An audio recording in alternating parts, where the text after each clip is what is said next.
మనం ఒక breaking news అయితే చూస్తా ఉన్నాం. వైఎస్ జగన్మోహన్ రెడ్డి ఢిల్లీ వెళ్ళి తన కార్యకర్తను చంపేశారని చెప్పి ఒక వినుకొండ హత్య ఘటన ఏదైతే ఉందో దాని మీద ధర్నా అయితే ఢిల్లీలో ధర్నా అయితే చేస్తున్నారు. అయితే ఇక్కడ బ్రేకింగ్ న్యూస్ ఏంటంటే జగన్మోహన్ రెడ్డి వినుకొండ ఘటన అనేది ఫస్ట్ డ్రాప్ అంటే ఎదరకి కనిపించేటట్టు పెట్టి బ్యాక్ డ్రాప్ లో జగన్మోహన్ రెడ్డి రాహుల్ గాంధీ గారితో మంతనాలు జరుపుతున్నట్టయితే సమాచారం అయితే తెలుస్తుంది. అంటే కడప ఎంపీగా అవినాష్ రెడ్డి ప్రజెంట్ ఉన్నారు, పులివెందుల ఎమ్మెల్యే కింద జగన్మోహన్ రెడ్డి గారు అయితే ఉన్నారు. అయితే జగన్మోహన్ రెడ్డి గారు కడప ఎంపీ కింద అవినాష్ రెడ్డిని రాజీనామా చేయించి కడప ఎంపీ కింద ఈయన పోటీ చేస్తున్నట్టు, పైగా పిసిసి అధ్యక్షుడు ఆంధ్రప్రదేశ్ కాంగ్రెస్ అధ్యక్షుడిగా జగన్మోహన్ రెడ్డిని నియమిస్తున్నట్లు జగన్మోహన్ రెడ్డి ఖచ్చితంగా ఎంపీ కింద పోటీ చేస్తున్నట్లయితే సమాచారం అయితే తెలుస్తుంది.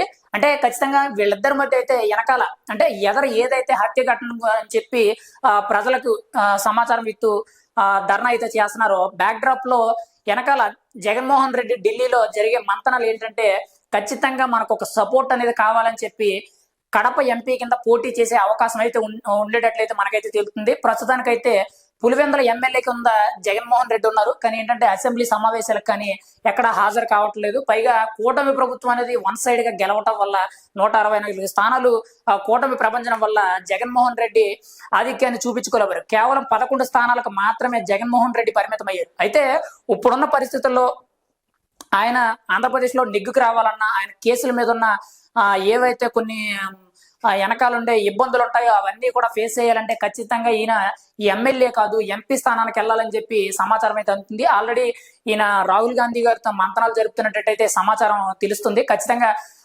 ఢిల్లీలో అయితే ప్రస్తుతానికి ఇదే మనకి అందిన వార్త. ప్రస్తుతానికైతే జగన్మోహన్ రెడ్డి కాంగ్రెస్ పార్టీ అధ్యక్షుడి కింద నియమిస్తేనే కడప ఎంపీ కింద పోటీ చేసే అవకాశం ఉండేటట్లయితే మనకైతే తెలుస్తుంది. ఖచ్చితంగా అది నిజమైతే మాత్రం రాష్ట్ర రాజకీయాల్లో అయితే ఒక కీలక మలుపుగా చెప్పుకోవచ్చు. ఎందుకంటే జగన్మోహన్ రెడ్డి ఇక్కడ గెలిచినవే 11 సీట్లు, ఇక్కడున్న ఎమ్మెల్యేలు 11 మందిలో పెద్దిరెడ్డి గారిని తీసేస్తే ఇంకా మిగిలిన 9 మంది కూడా అందరూ కూడా అందులో కొంతమంది కొత్త వాళ్ళు, కొంతమంది అసలు రాజకీయంలో పెద్దగా అనుభవం లేని వాళ్ళు, లేకపోతే మాట చాణక్యం లేని వాళ్ళు. అయితే వీళ్ళందరినీ ఎలాగా మరి రాష్ట్రాన్ని ఎలాగా అని చెప్పి అనుకోవచ్చు. కాకపోతే వీళ్ళందరినీ నెగ్గుకు రావాలన్నా, మళ్ళీ జగన్మోహన్ రెడ్డి ఈ కేసుల నుంచి తప్పించుకోవాలన్నా ఖచ్చితంగా ఒక పెద్ద పార్టీ సపోర్ట్ అయితే కావాలి. అది కూడా పార్లమెంట్ స్థాయిలో ఉండేటట్లయితే ప్లాన్ చేస్తున్నట్టయితే తెలుస్తుంది. ఖచ్చితంగా ఈ వచ్చిన వార్తలు ఏవైతే అవి ఖచ్చితంగా నిజమైతే మాత్రం ఆంధ్ర రాష్ట్ర రాజకీయాలు అనేవి కొత్త మలుపుకి, కొత్త దారికి అయితే సూచనలు అయితే చేస్తున్నాయి. ఖచ్చితంగా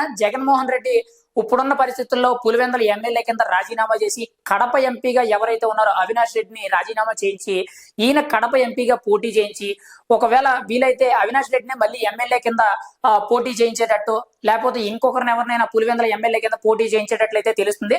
ఖచ్చితంగా ఇదైతే ఒక సమాచారం అయితే అందుతుంది. ఖచ్చితంగా ఇదైతే ఒక బ్రేకింగ్ న్యూస్ అనే చెప్పుకోవాలి. ఖచ్చితంగా బ్యాక్ డ్రాప్ లో యాక్చువల్లీ ఏంటంటే జగన్మోహన్ రెడ్డి ధర్నా అని చెప్పి వినుకొండ హత్య, నా కార్యకర్తను చంపేశారు, ఆంధ్రప్రదేశ్ రాష్ట్రంలో రాష్ట్రపతి పాలన పెట్టాలి, చాలా అధ్వానంగా ఉన్న పరిస్థితి, ఖచ్చితంగా దీని మీద చర్యలు తీసుకోవాలని చెప్పి ఢిల్లీ వెళ్ళి ధర్నా చేశారు. కానీ ఏంటంటే మెయిన్ గా ఇక్కడ బ్యాక్ డ్రాప్ లో జగన్మోహన్ రెడ్డి అయితే కాంగ్రెస్ పార్టీతో ఏదైతే అంటే పార్టీ విలీనం కోసం కొన్ని మంతనాలు జరుపుతున్నట్లయితే వార్తలు అయితే వస్తున్నాయి. ఖచ్చితంగా అది నిజమైతే మాత్రం ప్రతి ఒక్క వైఎస్ఆర్సీపీ కార్యకర్తకి, ప్రతి ఒక్క వైఎస్ఆర్సీపీ నాయకులకి కూడా పెద్ద షాక్ అనే చెప్పుకోవాలి.